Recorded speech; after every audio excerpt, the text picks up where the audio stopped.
അപ്ഡേറ്റ്സിലേക്ക് സ്വാഗതം. ആദ്യം പ്രധാന വാർത്തകൾ.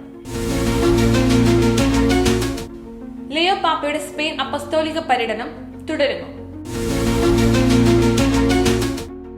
ലോകത്തിലെ ഏറ്റവും പ്രായം കൂടിയ വൈദികൻ അന്തരിച്ചു. കുമ്പസാരി രഹസ്യം വെളിപ്പെടുത്താനുള്ള ശുപാർശ പിൻവലിച്ചു. ഷാർജയിൽ എല്ലാ ക്രൈസ്തവ വിഭാഗങ്ങൾക്കുമായി പുതിയ സെമിത്തേരി. KCBC വർഷകാല സമ്മേളനം സമാപിച്ചു. വാർത്തകൾ വിശദമായി. ലിയോ പാപ്പയുടെ സ്പെയിൻ അപ്പസ്തോലിക പര്യടനം തുടരുന്നു. ജൂൺ 6 ആരംഭിച്ച പര്യടനം 12-ാം തീയതിയാണ് സമാപിക്കുന്നത്. മാഡ്രിഡ്, ബാർസിലോണ, കനേറി ദ്വീപുകൾ എന്നിവിടങ്ങളിലാണ് പാപ്പ സന്ദർശിക്കുന്നത്. ലിയോ പാപ്പയുടെ 4ാമത്തെ അപ്പസ്തോലിക പര്യടനമാണ് ഇത്. വിശുദ്ധ യോഹന്നാന്റെ സുവിശേഷം 4-ാം അധ്യായത്തിലെ കണ്ണുകൾ ഉയർത്തി നോക്കുവിൻ എന്ന തിരുവചനമാണ് സ്പെയിൻ യാത്രയുടെ ആദർശവാക്യം. കത്തോലിക്ക സഭയുടെ ചരിത്രത്തിൽ നിർണായകമായ പങ്കുവഹിച്ച ഒരു രാജ്യമാണ് സ്പെയിൻ. യാക്കോബ് സ്ലിഹയിലൂടെയാണ് സ്പെയിൻ ക്രൈസ്തവ വിശ്വാസം എത്തിച്ചേർന്നത്. വിശുദ്ധ ഇഗ്നേഷ്യസ് ലയോള, കുരിശിന്റെ വിശുദ്ധ യോഹന്നാൻ, ആവിലായിലെ വിശുദ്ധ ത്രേസ്യ എന്നിവരൊക്കെയാണ് സ്പെയിനിന്റെ മണ്ണിൽ നിന്നുയർന്ന വിശുദ്ധ ജീവിതങ്ങളാണ്.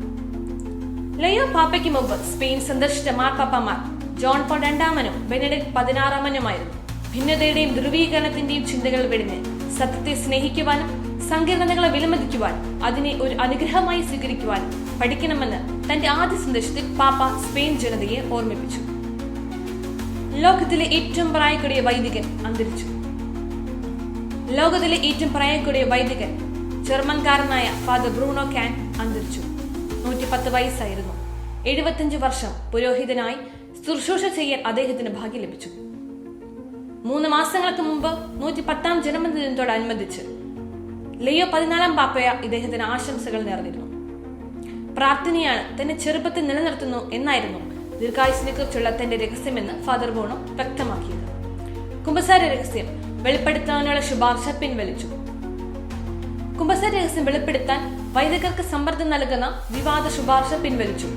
ഫ്രാൻസിലാണ് സംഭവം. ഫ്രഞ്ച് കത്തോലിക്ക സഭയുടെ ശക്തമായ എതിർപ്പിനെ തുടർന്ന് ശുപാർശ പിൻവലിച്ചു. കുഞ്ഞുങ്ങളെ ലൈംഗികമായി ദുരുപയോഗം ചെയ്യുന്ന കേസുമായി ബന്ധപ്പെട്ട് വൈദികർ കുമ്പസാര രഹസ്യം പുറത്തുവിടണമെന്നായിരുന്നു പ്രസിഡന്റ് മാക്രോണിന്റെ നേതൃത്വത്തിലുള്ള പാർട്ടിയുടെ ശുപാർശ. കുമ്പസാരത്തിന്റെ രഹസ്യാനുമത മാറ്റാനുള്ള ശ്രമങ്ങൾ മനസാക്ഷിയും ആരാധന സ്വാതന്ത്ര്യത്തെയും ലംഘിക്കുന്നതാണെന്ന് ഫ്രാൻസിലെ കത്തോലിക്ക സഭ വ്യക്തമാക്കിയിരിക്കുന്നു. ഷാർജയിൽ എല്ലാ ക്രൈസ്തവർക്കുമായി പുതിയ സെമിത്തേരി. എല്ലാ ക്രൈസ്തവർക്കുമായി ഷാർജയിൽ പുതിയ സെമിത്തേരിയും ചാപ്പലും.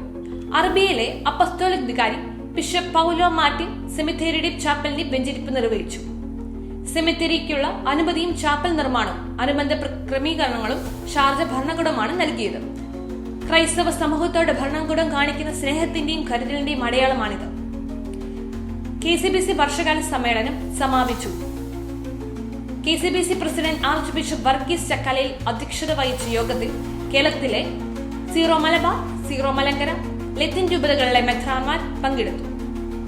ഓരോ വർഷക്കാലം വരുമ്പോഴും ദാരിദ്ര്യത്തിന്റെയും ദുരിതങ്ങളുടെയും അകപ്പെടുന്ന തീരദേശ മത്സ്യത്തൊഴിലാളികളുടെ കുടുംബങ്ങളുടെ അതിജീവന പ്രതിസന്ധിക്ക് ശാശ്വത പരിഹാരം ഉണ്ടാകണമെന്ന് വന്യമൃഗ ആക്രമണങ്ങൾ ദിനപ്രതി വർദ്ധിച്ചുകൊണ്ടിരിക്കുന്ന ഇന്നത്തെ ഈ സാഹചര്യത്തിൽ ജനങ്ങളുടെ പക്ഷത്തു നിന്ന് തീരുമാനങ്ങൾ എടുക്കുവാനും നിലപാടുകൾ സ്വീകരിക്കുവാനും വനവകുപ്പ് തയ്യാറാകണമെന്നും സമ്മേളനം ആവശ്യപ്പെട്ടു.